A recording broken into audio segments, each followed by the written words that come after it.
পাবন পবিত্র একাদশী পাপ মোচিনী একাদশী, যার নামের মধ্যেই লুকিয়ে আছে যে আমাদের সমস্ত পাপ থেকে মুক্তি করবে।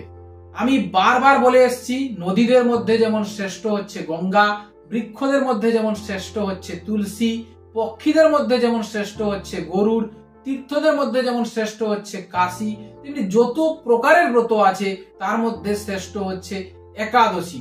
যদি সম্পূর্ণ বছরে 24টি একাদশী থাকে, তবুও এই চৈত্র কৃষ্ণপক্ষের একাদশী অর্থাৎ পাপ মোচিনী একাদশী বিশেষ ফলদায়ী, যা আমাদের সমস্ত পাপ তাপ থেকে মুক্তি করবে। ওম সূর্যায় নমঃ। ইউটিউবের সমস্ত শ্রোতাদের জানাই বিনম্র প্রণাম। আজকের এই ভিডিওতে আমরা জানবো পাপ মোচিনী একাদশী সম্পর্কে। যা কিছু তথ্য আপনাদের কাছে তুলে ধরবো, শাস্ত্র প্রমাণের সঙ্গে তুলে ধরবো। বিশ্বাস আমার উপর নয়, শাস্ত্রের প্রমাণের উপর রাখুন। আপনারা সবাই যুক্ত হয়েছেন সনাতন উইথ অ্যাস্ট্রোলজি ইউটিউব চ্যানেলে, সুতরাং ভিডিওটিকে ধৈর্য সহকারে মনোযোগ দিয়ে দেখুন। প্রথমে আসি, এই একাদশী ব্রতটি কবে পালন হবে। 11ই চৈত্র অর্থাৎ 25শে মার্চ 2025 দিন মঙ্গলবার এই ব্রতটি পালন করতে হবে। কারণ এই দিন একাদশী তিথিতে সূর্য উদয় এবং রাত্রি 11:46:20 পর্যন্ত একাদশী তিথি থাকছে, তাই তারপরে দ্বাদশী তিথি প্রবেশ ঘটছে। তাই যেহেতু একাদশী যুক্ত দ্বাদশী তিথিতে একাদশী ব্রত পালন করা উচিত, তাই এই মঙ্গলবার দিন অর্থাৎ 25শে মার্চ ব্রতটি পালন করতে হবে।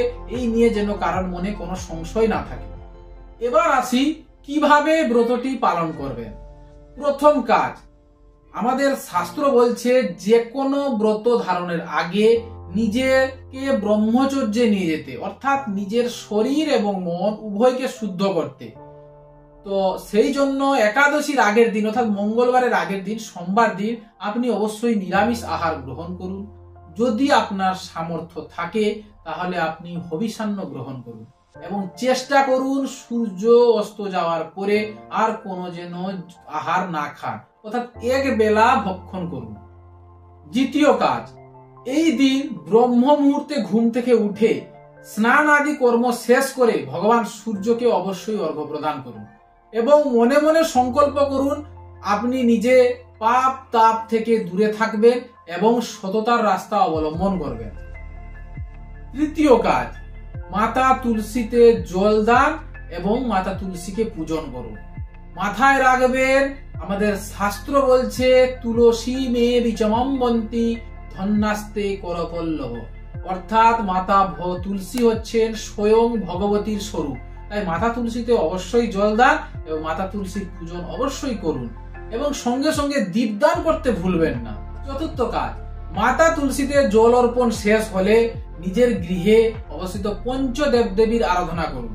পঞ্চদেব দেবীর পূজা শেষ করে আপনি বিশেষ করে জনার্দন সেবা করুন, অর্থাৎ জনার্দনকে 108টি তুলসী পাতা দিয়ে পূজা করুন। কারণ শাস্ত্র বলছে যে আরোগ্য ভাস্করা মিচ্ছেদ মুক্তি মিচ্ছেদ জনার্দন, অর্থাৎ মুক্তির একমাত্র রাস্তা হচ্ছেন জনার্দন। সুতরাং জনার্দন সেবা একাদশীর দিন তো অবশ্যই করতে হবে এবং খুব ভালোভাবে ভক্তি সহকারে করতে হবে। সুতরাং জনার্দন সেবা অবশ্যই করুন। এই দিন অবশ্যই বিষ্ণু সহস্রনাম পাঠ করুন। যদি পাঠ না করতে পারেন শ্রীমদ্ ভাগবত মহাপুরাণ পড়ুন।